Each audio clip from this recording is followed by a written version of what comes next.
Module 2, Recording 2B. For many years, Matenko, the great comedian, had performed in all the great theatres in the country and was the particular favourite of the King and Queen, who he never failed to entertain with his brilliant wit and clever tricks. But now Matenko was growing old. People no longer laughed at his jokes, and everyone had seen all his tricks 100 times. Finally, it was decided that he must retire.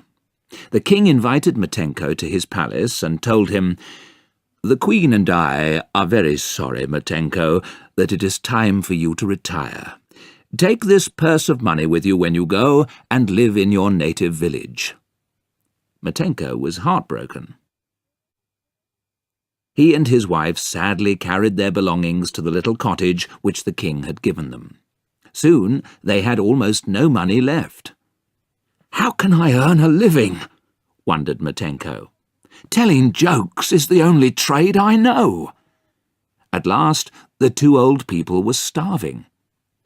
"There is nothing else to do but lie down and die," said Matenko in despair one day. Then suddenly he had an idea. "Wait, there is just one chance that we may not have to starve. Wanda, trust me and do just as I tell you." Then Matenko explained his plan to her.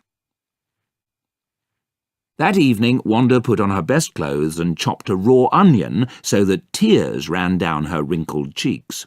Then she went to the royal palace to see the Queen. "Your Majesty," she sobbed, "my poor Matenko is dead." The Queen felt very sorry for the old woman and gave her a purse full of money to pay for a funeral and to buy food for herself. "We have 50 gold pieces! Hurrah!" cried Matenko, and he danced around the little cottage as he counted the coins in the Queen's purse. The next day, Matenko chopped another raw onion and went to the palace to see the king. "Your Majesty," he sobbed, "my poor wife is dead." The king felt very sorry for his old favourite and gave him a purse before sending him home. "Hurrah!" cried Matenko when he reached home. "Now we have 100 gold pieces, a small fortune!" Then told her the rest of his plan. On the sideboard in their little cottage he set 2 big lighted funeral candles, and beside them he laid the 2 purses with all the gold pieces still in them. Then he told Wanda to lie down on the bed. "Cross your arms over your chest and don't move. You must pretend to be dead," he told her. Then he lay down beside her, crossing his arms over his chest, and so they lay and waited. Meanwhile, as soon as Matenko had left the palace with his purse of coins, the king hurried to his wife's chamber to tell her that the old jester's wife had died. "But, my dear, you must be mistaken," said the queen. "It is the jester, not the jester's wife, who is dead." Then they began to quarrel about which one of them was right. In the end, they agreed to go to the jester's cottage to find out.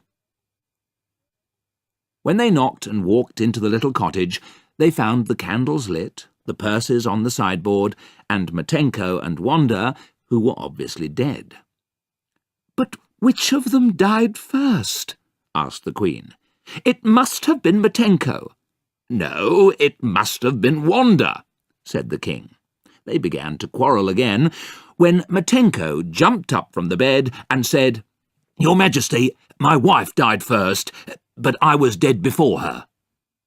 When they had recovered from their astonishment, the king and queen were too happy to see the old couple still alive to be really angry. When Matenko explained why they had pretended to be dead, the king and queen promised to send them money whenever they needed it.